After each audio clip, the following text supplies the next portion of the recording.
Greta Thunberg, 19, began her weekly Fridays for Future protests in 2018, in the weeks before the last election, and her school strikes have since turned into a global youth movement demanding action on climate change. 4 years ago, I, together with some other young people, had been on a strike for the climate outside Parliament for 3 weeks ahead of the election. And the day before the election, we decided to continue striking every Friday until Sweden was in line with the Paris Agreement under the banner Fridays for Future.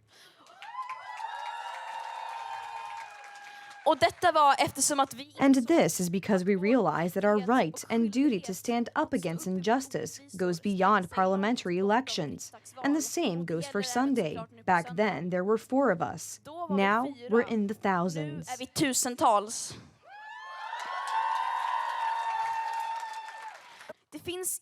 No party in Sweden is taking the climate crisis seriously or has policies in line with what is needed to keep us in line with the Paris Agreement. If we include all our emissions and look at the social justice aspect, this election campaign has, as always, been dominated by populism, party programs that are detached from reality, aggressive personal attacks, and pure lies.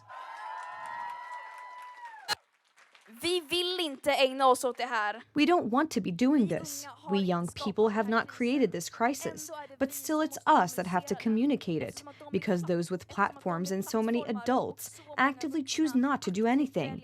Even that burden, they dump on us. It has been rubbish. It's only been about wallet questions and sob stories at petrol pumps, and the climate that has been completely forgotten about.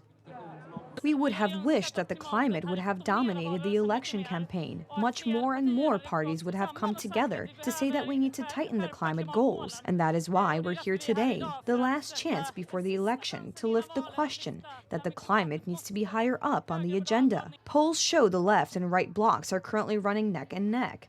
The war in Ukraine and the ongoing energy crisis, which has seen power prices soar, are dominating the headlines.